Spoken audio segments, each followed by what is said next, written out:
नमस्कार दोस्तों, आप सबका एक बार फिर से स्वागत है मेरे YouTube चैनल पर। दोस्तों, आपने सुना होगा कि अच्छे लोगों की मृत्यु हमेशा जल्दी क्यों हो जाती है। पहले के लोग 100 वर्षों तक या फिर उससे अधिक वर्षों तक जीवन जीते थे, लेकिन आज के समय में 50 से 60 वर्ष तक में ही लोग बूढ़े होकर मृत्यु को प्राप्त हो रहे हैं। ऐसा देखा जाता है कि जो लोग अच्छे होते हैं, जिनका व्यवहार चरित्र अच्छा होता है, जो पुण्यकर्मी होते हैं, इनमें से कुछ लोग जल्दी ही इस दुनिया को छोड़कर चले जाते हैं। आपने सुना भी होगा कि अच्छे लोगों को भगवान जल्दी बुला लेते हैं, लेकिन क्या आप जानते हैं कि ऐसा क्यों होता है? आपने सुना होगा कि लोग बोलते हैं वह अच्छा व्यक्ति था, इसलिए उसे भगवान ने जल्दी बुला लिया। बड़ा और दुष्ट होता तो जल्दी मरता ही नहीं, लोगों को परेशान करता। श्रीमद् भागवत गीता में भगवान श्री कृष्ण कहते हैं कि जिसका जन्म हुआ है उसकी मृत्यु एक न एक दिन अवश्य होगी। यह एक कटु सत्य है और किसी मनुष्य के जन्म से पहले उसके भाग्य में 5 चीज़ें पहले ही लिख दी जाती हैं। वो 5 चीज़ें कौन सी हैं?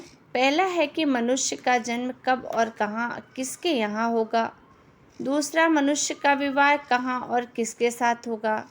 तीसरा कि मनुष्य के पास धन संपत्ति कितनी होगी। चौथा है मनुष्य कितना विद्वान होगा, अर्थात उसमें कितनी बुद्धि होगी। और पांचवा है कितना ज्ञानी, और पांचवा है कि उसकी मृत्यु कैसे होगी।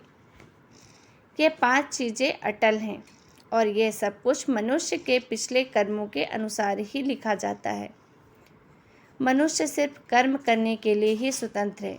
इसीलिए कहा जाता है कि बड़ा होकर दुर्भाग्य को मत बनाओ। आपने सुना होगा कि जितनी चाबी भरी राम ने उतना चले खिलौना, अर्थात भगवान ने जिसको जितना जीवन दिया है, जो जितने दिनों के लिए आया है, उतने समय तक ही वह इस माया नगरी में रहता है। हम मनुष्य और संपूर्ण प्राणी भगवान के हाथों के सिर्फ एक खिलौने हैं। उनकी मर्जी के बिना एक पत्ता भी नहीं हिलता।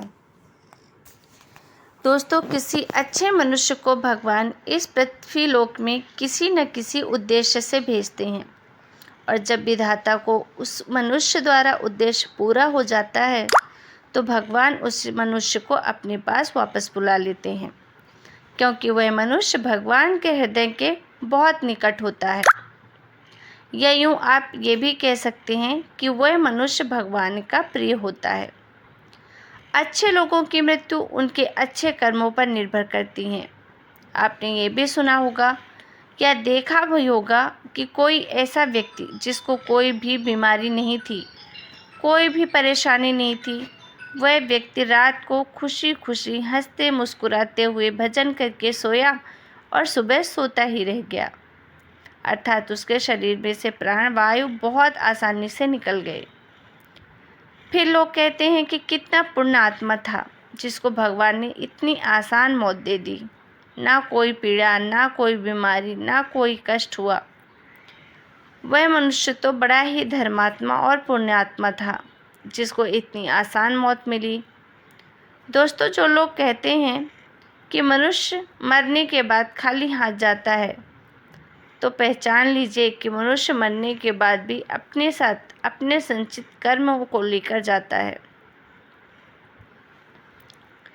जिससे कभी भी किसी को पीड़ा नहीं दिया, जिसने हमेशा पुण्य पाप किया, कभी किसी को दुख नहीं दी, तब भी भगवान ने उसे जल्दी बुला लेते हैं।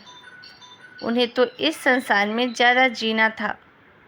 दोस्तों, आप भी यह जान लीजिए कि आपने प्राचीन कथाओं में भी सुना होगा या फिर पढ़ा होगा कि जब ऋषि मुनि किसी अप्सरा या फिर किसी देवता पर क्रोधित होते थे, तब उन्हें दंड देने के लिए पृथ्वीलोक में जन्म लेने का श्राप देते थे।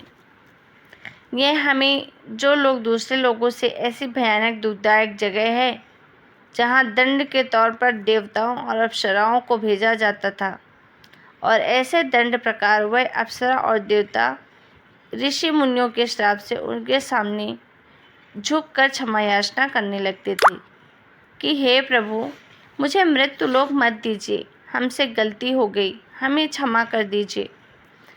दोस्तों, यह मृत्युलोक पूरे ब्रह्मांड में ना तो अच्छी जगह है और ना ही बुरी जगह। यह पृथ्वी लोक वंशकार है, जहाँ पर प्राणी अपने पिछले जन्मों के कर्मों को भोगने के लिए आता है और अगले जन्म के लिए पुनः नए कर्म बनाता है, जिसका फल उसे यमलोक और अगले जन्म में बराबर मिलता है। और ये चक्र हमेशा चलता रहता है। सभी प्राणियों में मनुष्य के शरीर को ही मंत्र मोक्ष का द्वार बनाया गया है। यह मनुष्य का एकमात्र ऐसा शरीर है जिसके द्वारा मनुष्य मोक्ष प्राप्त कर सकता है। और मोक्ष कैसे प्राप्त होगा?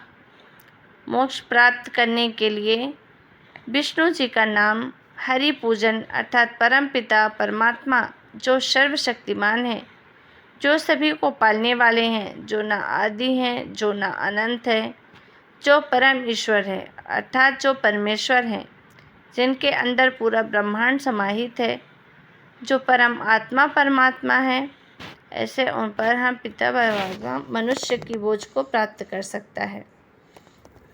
अन्यथा अपना अपना तो कर्म भोग सभी कर रहे हैं।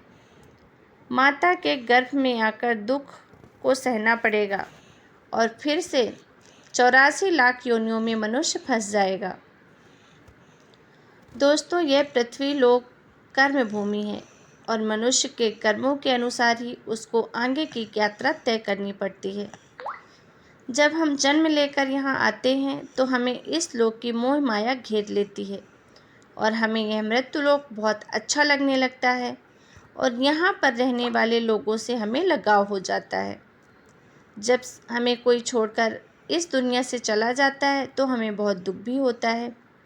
लेकिन गरुड़ पुराण में इसका वर्णन मिलता है कि जिसकी मृत्यु हो जाती है उसकी आत्मा शरीर को छोड़कर परलोक पहुँचती है, परंतु जो पूर्ण आत्मा होती हैं उनके लिए देवदूत आते हैं। लेकिन अगर कोई पापी व्यक्ति है, उस व्यक्ति ने पृथ्वी लोक में लोगों को या अन्य प्राणियों को दुख दिया है, शरीर का मन सूख जाता है, शरीर में मात्र हड्डियां ही बचती हैं, घर परिवार वाले भी किनारा कर लेते हैं, कोई पानी तक के लिए नहीं पहुंचता बिस्तर में, वहीं पड़े पड़े मल मूत्र कर देते हैं, उठा नहीं जाता, शरीर काम नहीं करता, हाथ पैर नहीं चलते। स्थिति इतनी खराब हो जाती है कि वो भगवान से बार बार प्रार्थना करते हैं कि हे भगवान, अब ये दुख सहा नहीं जाता, आप कृपा कर दो और मुझे मौत दे दो। लेकिन उन्हें भी मौत नहीं मिलती। परिजन भी यही सोचते हैं कि मर जाए तो अच्छा है, लेकिन उस मौत नहीं आनी तो नहीं आई। इतना कष्टदायक जीवन होता है। लेकिन जो पुण्य आत्मा है उन्हें कम आयु दी जाती है ताकि मृत्यु लोक में जब तक वो रहें सुखी रहें। और हम यही सोचते हैं कि अच्छे व्यक्ति को भगवान को अच्छा जीवन देना चाहिए और बुरे व्यक्ति को कम देना चाहिए। लेकिन भगवान की व्यवस्था उत्तम और सही है, क्योंकि मनुष्य का इस मृत्युलोक में जीवन व्यतीत करना तो उसका लक्ष्य है नहीं। मनुष्य का अंतिम संस्कार का लक्ष्य तो पुण्य कर्म के ही भगवान की शक्ति करके मिलेगा। तो दोस्तों, हमें हर बार जन्म मिलता है, इसलिए कि हम अपने चेतना को जागृत करें, अपने आप को पहचानें कि हम कौन हैं और हमारा जन्म इस संसार में किस लिए हुआ है। लेकिन इस माया सागर में मनुष्य आखिर में टूट जाता है और 84 लाख के चक्कर में फिर फंस जाता है। एक जीव आत्मा को 84 लाख बारी संसार सागर से चक्कर काटने पड़ते हैं। मित्रों, जिनकी आयु कम होती है, जो परमात्मा यही चाहते हैं कि वो स्मृति लोक के दुखों को कम सहन करें। दोस्तों, अगर आप भी भगवान श्री हरि विष्णु जी के भक्ति हैं तो कमेंट में श्री हरि ज़रूर लिखें। वीडियो पसंद आया हो तो लाइक, शेयर और सब्सक्राइब करें।